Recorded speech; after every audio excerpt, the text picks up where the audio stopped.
This is the review of the 2016 Volkswagen Jetta GLI.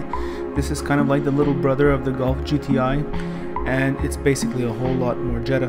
On the outside, what they did is they put red calipers, darkened the tail lamps, changed the grille, and added fancy headlights if you take the high-level model.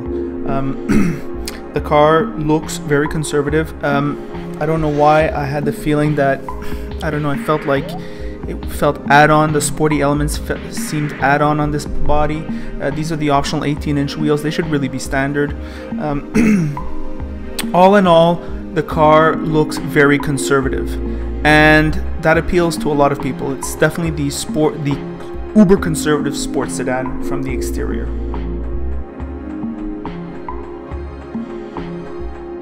This is an intelligently designed car. It's well packaged. That trunk is humongous, split 60/40, and there's a ski trap available, so that's pretty awesome, and it's very well finished. The doors are somewhat cheap, a little bit of hard plastic on the top part, but there is a nice comfortable rest for your elbow. Inside, the back space is very reasonable for this category. It's the compact class. It feels like the compact class, and there's even a port to recharge your wireless device, so it's a good place to be in the back seat. In the front, it's the same story. Very sober presentation, and although there are some hard plastics, the feeling of solidity is evident.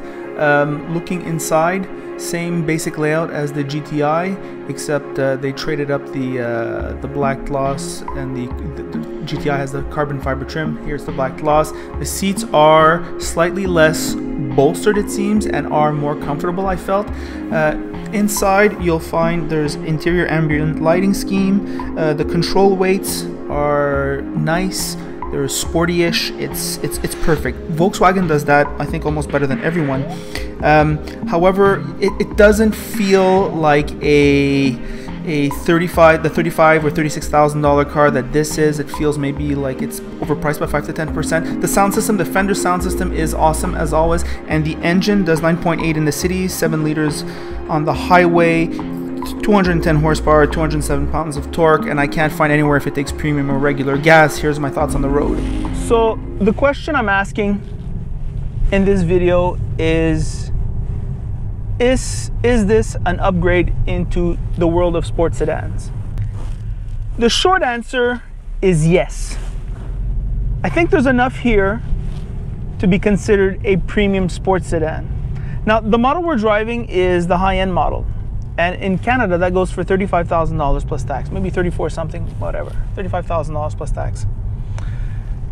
It's not a tremendous value. The engine is not quite the punchy engine there is in the GTI, though it does have a nice growl, I'd say. Well, the driving experience feels a little bit less dialed in, I would say, than the GTI. However, it's still sporty. Now, there's the familiar environment. The design is practically the same. Hard plastics here, which is kind of boring. There's a black glossy thing instead of a fake carbon fiber finish. The steering wheel is more or less the same, I think. Nice and soft leather. Leather seats are nice. There's a red trim everywhere on the seats, which is cute. There's a little red trim here on the plastic, which I find very nice. It's a nice interior treatment. The seats are comfortable. They're a little less bolstered than the GTI, and you know what? I think I like them a little more. This car comes, when you take the high-end model with the Fender sound system, it's got most options that you would normally associate with this type of vehicle. The touch points are excellent. The knobs have nice friction and play. It's a good driving experience. Now what I'm going to do is I'm going to get on the on-ramp here, and I'm going to show you guys how this car sounds when you accelerate. Not going to accelerate. See what I mean? That's 90 kilometers an hour. That's 50 miles an hour right there. The drivetrain is set up much more simply than the GTI. And what I mean by that is that you have the normal mode, you can have switch down for the sport mode, or you can go into manual. And the manual shifts are very good. Like, it shifts very fast. I'm gonna show you guys what I'm talking about in a second. Hold on. All right, so let's see here. So I'm gonna put it in manual, like this. I am. All right, I'm gonna downshift. One, right away. Another one, right away. Another one, right away. Listen to it. It's a very quick shifting, like the double clutch here. It's very good.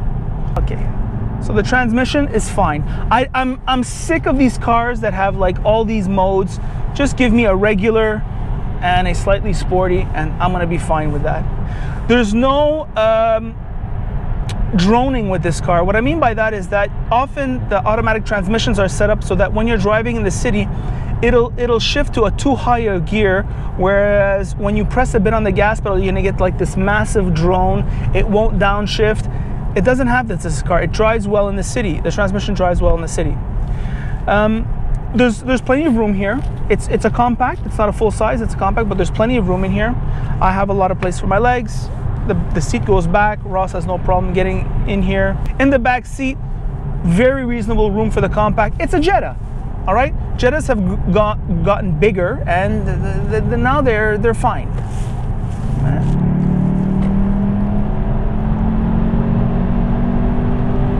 Wow, that was like 14 kilometers an hour, and from 9 to 14 kilometers an hour, very fast.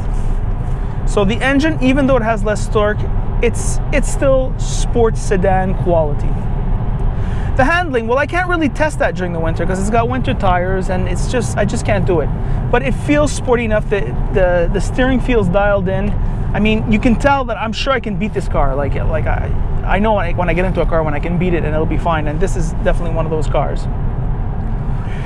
However, despite all these good points, despite its huge trunk, its practical dimensions, Ross made the point that this car costs the exact same price as that all-equipped Mazda 6 GT that we drove last week.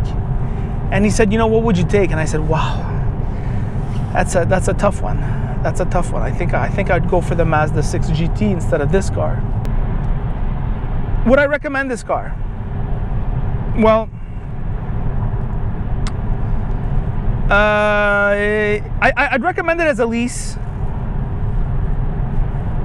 I just think that, and Ross said this too, this is for somebody who absolutely wants a Jetta and they just want a better Jetta experience. And despite it looking the same, it doesn't quite drive the same as a GTI. I don't know, maybe I'm just a fussy driver, you know? I want something that's a bit more alive.